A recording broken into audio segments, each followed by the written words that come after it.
Oktoberfest Brickell at the Miami Circle is happening October 5th through October 7th. Celebrate the German tradition with authentic food by Michelin-starred chef Wolfgang Bahn with Radeberger, the keeper of German beer culture. Get your tickets at oktoberfestbrickell.com. Welcome to Chat Chow TV, an online weekly show interviewing the personalities behind the food scene. On today's episode, we'll be speaking with chef and owner of Blue Collar, Danny Surfer.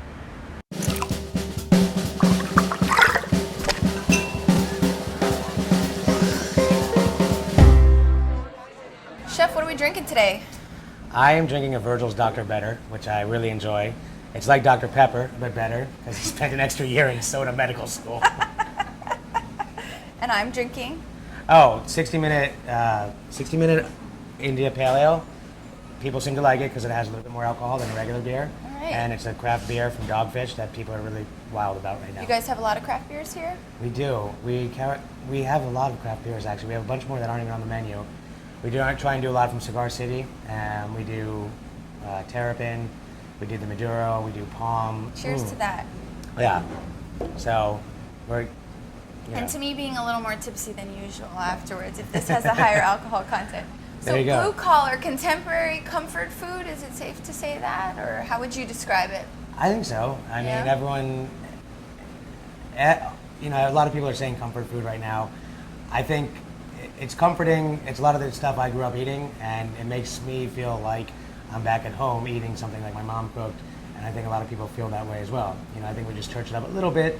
We use like a little bit of a better quality of ingredient, like our brisket is made with like prime beef and like a rich stock and wine instead of like Campbell's condensed mushroom soup. Our pork and beans is made from like really high quality sausage that we get from proper sausages instead of like hot dogs.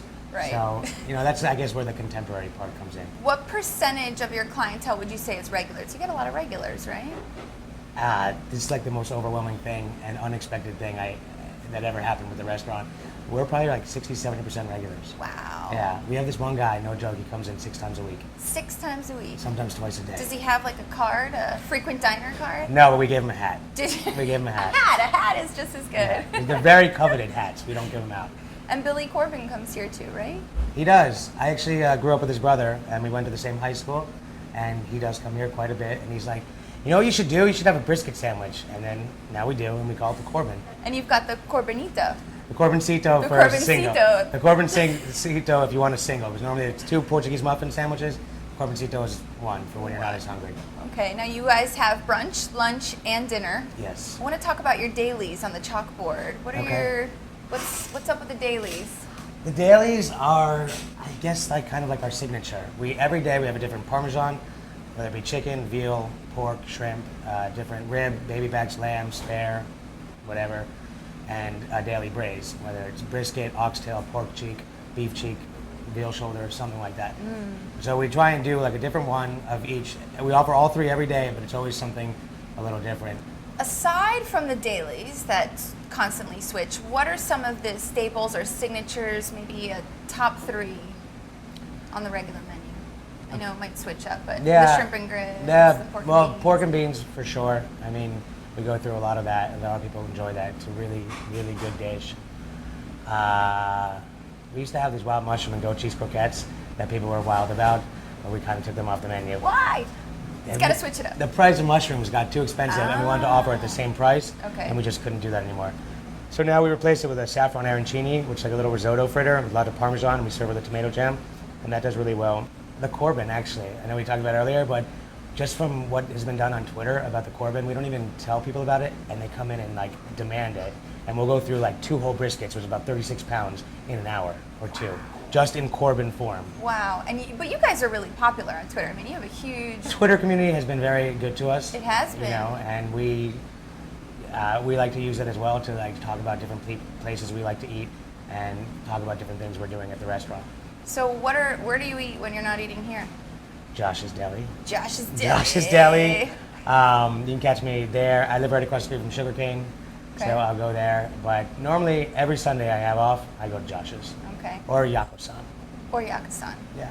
Behind us, we also have, you probably have one of the widest selections of vegetables of any restaurant that I know. We have a veggie plate where you pick 4. We have a chicken or mahi plate where you do chicken or mahi, pick 2. You know, we can make a lot of them vegan style if you want like that. You know, they're all only $4 each as a side, or $14 as a veggie plate. And I don't really eat vegetables, but people go crazy. You don't eat vegetables and you have more vegetables. How many vegetables? I think between that and whatever's on the also regular menu, about 25. 25 veggies. Yeah, that's the hardest thing to pick up actually is the veggie plate. Because you could have a 6-top with 4 people getting the veggie plate and they're all getting 4 different vegetables. That's 16 different vegetables. That could be like a 15-pan pickup, and it could really slow us down and trip us up back there. Funny, because it's just something that normal people wouldn't think about. Yeah, it's You're like, yeah. really hard. Thanks a lot, 4-top with your 15 different veggies. Yeah. Lots of times they come out of the sous chef side, so okay. I want to move on to desserts. Desserts. Yeah. Okay. Because you've got this like Heath bar, bread pudding, amazingness. Oh wow! I don't know how many people I've told to come here. Even if they get it to go, they just need to have it. So Thank you. tell us a little bit about that. Well, it's a butterscotch Heath bar bread pudding. You always see bread pudding with like chocolate and cherries or bananas or some type of fruit. And I'm no like pastry chef. You know, I can do a few desserts, and these are them. Butterscotch Heath bar bread pudding, which we serve with a spicy whipped cream because it can get a little sweet. So we use the spice in the whipped cream to cut through that sweetness. The berry cobbler because it's easy. It's like blueberries and a biscuit, and the Valrhona chocolate cake, which is like, you know, also it's a relatively easy cake to follow as long as you kind of have really great ingredients. It's going to come out really moist and delicious. What's your favorite thing between 2 buns? Hamburgers. Hamburgers. Hamburgers, of course. And when are you gonna make a chow chow burger? A chow chow burger. Well, why don't you tell me what you want and we'll do it. Okay, man. Woo! Challenge. You got to pick wisely. Everyone wisely. really loved the last ones we did with all the different bloggers. Yes. So you got to really make yours I something know, we gotta special. step it up. That's awesome. Well, thank you very much. I want to give you a final cheers. My pleasure. I didn't Thanks get for very far, but maybe now I will.